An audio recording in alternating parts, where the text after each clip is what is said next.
भैया मुख्यमंत्री नीतीश कुमार जी अभी भी होश में आ जाएं, समझे नहीं ले गरीबों की हाय। भाई बहुत बुरी होती है ये, गरीबों की हाय नहीं ले। महिलाएं हैं, बच्चे हैं, भाई भगवान का स्वरूप होते हैं ये बच्चे। देखिए इन लोगों के चेहरे, 2 दिन से इन लोगों ने खाना नहीं खाया। उनको समझ में आएगा भैया रातों रात घर से निकालने की पीड़ा क्या होती है। मैं समझता हूँ इस बात को, इसीलिए मैं इन लोगों से आग्रह कर रहा हूँ, सत्ता के लालच में, सत्ता के गुरूर में, सत्ता के सुरूर में इतने भी एरोगेंट नहीं हो, इतने भी घमंड में नहीं आए भैया कि आप इन सब की पीड़ा, इन सब के दर्द को, अभी वो दिन दूर नहीं है जब आपको पुनः इन्हीं लोगों के पास वोट मांगने आना पड़ेगा। लोग बताएंगे पिछली बार तीसरे नंबर की पार्टी, इसीलिए मुख्यमंत्री नीतीश कुमार जी बने थे तीसरे नंबर की पार्टी, क्योंकि गरीबों की उन्होंने नहीं सुनी थी। इस बार उनका खाता नहीं खुलेगा और उनके साथ जो सहयोगी हैं वो भी सुधर जाएं भैया। देख लें ये लोग किस हालत में भाई। सारी चीज़ें मैं मीडिया के साथियों से भी आग्रह करूंगा भाई, गरीबों के साथ खड़े होना लोकतंत्र के चौथे स्तंभ के तौर पर मुझे लगता है आप सबकी भी जिम्मेदारी है। ये दिखाएं और ये दृश्य मुख्यमंत्री नीतीश कुमार जी तक पहुंचाएं, इस अंधी बहरी सरकार तक ये तस्वीरें जानी ज़रूरी है भैया। बच्चे भूखे हैं 2-2 दिन से और आप बात करते हैं कि गरीबों के लिए आप काम कर रहे हैं। न्याय के साथ विकास की बात करते हैं मुख्यमंत्री। काहे का न्याय भैया, औरतें महिलाएं सड़क पर हैं और आप न्याय की बात कर रहे हैं। जवान बच्चियां सड़क पर हैं, कल को भगवान ना करे उनके साथ अगर कोई घटना घट जाए तो कौन जिम्मेदारी लेगा। घटनाएं तो रोज घट रही है ना बिहार में।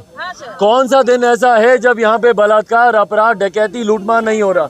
इन लोगों के साथ अगर कोई घटना घट गई तो मुख्यमंत्री नीतीश कुमार जी जिम्मेदारी लेंगे क्या भाई। कानून कहता है, सरकार कहती है, और मानवता, इंसानियत का सबसे बड़ा आधार इस पे बनता है कि सबसे पहले पुनर्वास कीजिए, पहले इन लोगों को वैकल्पिक व्यवस्था दीजिए, रहने की, खाने की, सोने की, शौचालय की, उसके बाद आप इनके घर को तोड़िए भाई। सौंदर्यीकरण का अगर इतना ही शौक है आपको, धब्बा लगते हैं ना गरीब आपको अपने खूबसूरती के ऊपर, तो मार दीजिए ना सबको, बुलडोजर इन लोग पे चला दीजिए भाई। हम लोग लेटे हैं, हम लोग के ऊपर बुलडोजर चला दीजिए एक ही बार, हम ही लोगों को खत्म कर दीजिए, तो आपको गरीबी से और गरीबों की बदसूरती से आपको दिक्कत नहीं होगी।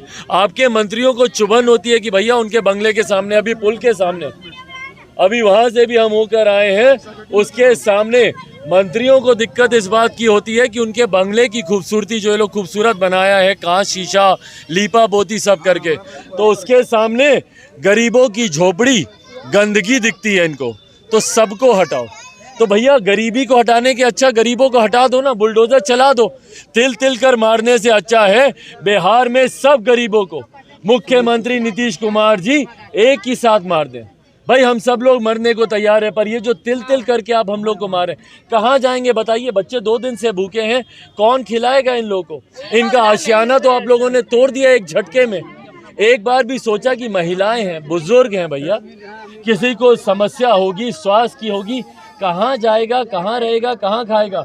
यहाँ पर योजना स्थानीय पार्षद बताते हैं भैया 2105 घरों की योजना यहाँ पर निकली हुई है। कब देंगे उस योजना का लाभ, जब ये गरीब लोग मर जाएंगे तब देंगे आप उस योजना का लाभ। और कम योजनाएं बनती है करोड़ों अरबों का, लेकिन गरीब रह जाता है और योजना पदाधिकारी। भाई दिक्कत हमारे प्रदेश में यही है, अमीरी गरीबी की खाई। एक तरफ ये चमचमाते महल है और दूसरी तरफ गरीब है जो कि गर्क नर्क में जाता जा रहा है। ये अमीरी गरीबी की जो खाई है, ये जो भ्रष्टाचार का जो पैसा है ना, जो केंद्र सरकार से आता है और राज्य सरकार के पास जाता है, या राज्य सरकार की योजनाओं का पैसा जो अधिकारियों के पास जाता है, एक पैसा गरीबों के हाथ में नहीं जाता, एक पैसा। और इसका सबसे बड़ा कारण भ्रष्टाचार है, सबसे बड़ा कारण इसका भ्रष्टाचार है। आज बिहार में कोई एक काम बता दीजिए जो बिना घूस दिए होता हो। कहाँ से देंगे ये गरीब लोग घूस। इनके नाम पर आप योजनाएं बनाते हैं भाई, कहाँ गए वो 2105 घर की योजना जो यहाँ घूस मांगा जाता है। कितना मांगा जाता है? 50,000 बताइए, 50,000 रुपया घूस। अगर इन गरीबों के पास 50,000 रुपया होता तो भैया ये आपकी तरफ टिकटिकी लगा कर देखते में राशन कार्ड और बना कम से कम बाकी सब चीजें भूल जाइए, कम से कम एक बार आकर गरीबों के साथ खड़े तो हो जाए मुख्यमंत्री। भाई इन्हीं का ना वोट लेते हैं झुग्गी झोपड़ियों में जब घूमते हैं आप चुनाव के वक्त, उस वक्त तो आपको याद नहीं आता। एक बार आकर पूछ तो लें कि भैया आपकी क्या समस्या। 10 कदम की दूरी पर एक अनन्य मार्ग है। इस वक्त भी मुख्यमंत्री एयर कंडीशन अपना चालू कर पैर पे पैर चढ़ाकर टीवी देख रहे होंगे और यहाँ पर गरीब मर रहा है सड़क पर, मच्छर, गर्मी, धूल, मिट्टी उसमें खप रहा है, पर मुख्यमंत्री को एयर कंडीशन में ब्लोअर की हवा में इनकी आवाज, इनकी दर्द, इनकी पीड़ा इनको सुनाई नहीं दे रही होगी। एक मंत्री आया आप लोगों से मिलने, पर यही अगर अभी चुनाव होता तो सब लाइन लगाकर खड़ा होता। चुनाव अगर चल रहा होता तो सब मंत्री, सांसद, विधायक सब आ रहा होता, चाची हम ये कर देंगे, चाची हम वो कर देंगे, सब हाथ जोड़कर खड़ा होता इनके सामने। पर चुनाव नहीं है तो अभी कोई आके इनकी सुध नहीं लेगा, इनको मरने के लिए छोड़ा हुआ है। विपक्ष भी चिराग पूरी तरीके से शांत है, बगल में तेजस्वी आवास है, तेज प्रताप, सभी लोग। भाई मैं क्या बोलूं, पक्ष विपक्ष सब क्या राजनीति कर रहे हैं, मतलब प्रदेश को बर्बाद करने का सबने ठेका ले लिया। मैं सबसे ज्यादा तो खैर मैं राज्य सरकार, क्योंकि जिसकी सबसे बड़ी जिम्मेदारी बनती है मुख्यमंत्री नीतीश कुमार। भाई आपको गरीब नहीं, इनको जातियां दिख जाएंगी, इनको तुरंत कुछ होगा ना तो भाई दलित कौन, तो महादलित इसमें से निकालो, तो पिछड़ा कौन, तो अति पिछड़ा निकालो, तो भाई कोरी कौन है, तो कुर्मी कौन है, तो लव कौन है, तो कुश कौन है, फलाना, ये सब दिखेगा। भाई गरीबी अपने में कितनी बड़ी जाति है जो मुख्यमंत्री ने खड़ी कर दी है, दिखता है उनको? अमीरों के घर पैसों से भरे जा रहे हैं, अधिकारियों के घर पैसों से भरे जा रहे हैं, पर गरीबों के पास इनकी योजना का 1 रुपया तक नहीं पहुंचता है। चिराग जी, लेकिन प्रमुख विपक्षी पार्टी की भी कोई भूमिका होती है, जिस भूमिका में आप हैं उतनी अपेक्षा तो आरजेडी से होगी विपक्षी पार्टी। भाई बिल्कुल आना चाहिए, विपक्ष को भी आना चाहिए, इनके साथ कम से कम मुसीबत की घड़ी में खड़े रहना चाहिए। पर मैं पुनः बार बार आग्रह करूंगा इस बात का कि भैया मुख्यमंत्री नीतीश कुमार जी अभी भी होश में आ जाएं, समझे नहीं ले गरीबों की हाय।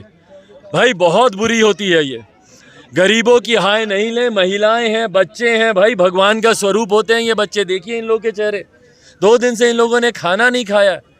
ये भविष्य है हमारे बिहार का, इन्हीं में से कल कोई डॉक्टर बनेगा, इंजीनियर बनेगा, या मुख्यमंत्री नीतीश कुमार जी की जगह इन्हीं में से ही कोई मुख्यमंत्री बनेगा जाकर कल।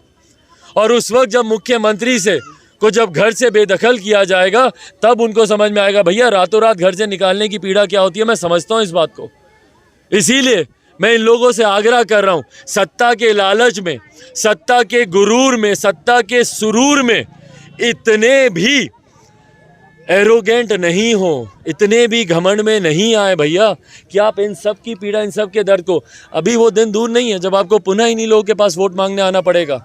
उस वक्त ये लोग बताएंगे पिछली बार तीसरे नंबर की पार्टी, इसीलिए मुख्यमंत्री नीतीश कुमार जी बने थे तीसरे नंबर की पार्टी, क्योंकि गरीबों की उन्होंने नहीं सुनी थी।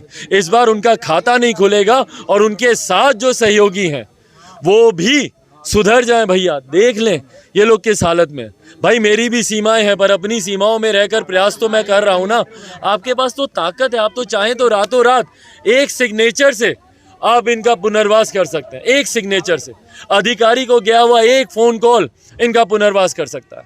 उस स्थिति में बैठे हुए हैं ये लोग, पर घमंड में ये लोग इतना चूर हैं कि इनकी तरफ इनके आंसू इनको नहीं दिखेंगे, पर जिस दिन दिखेंगे मुख्यमंत्री जी तब तक बहुत लेट हो गया होगा।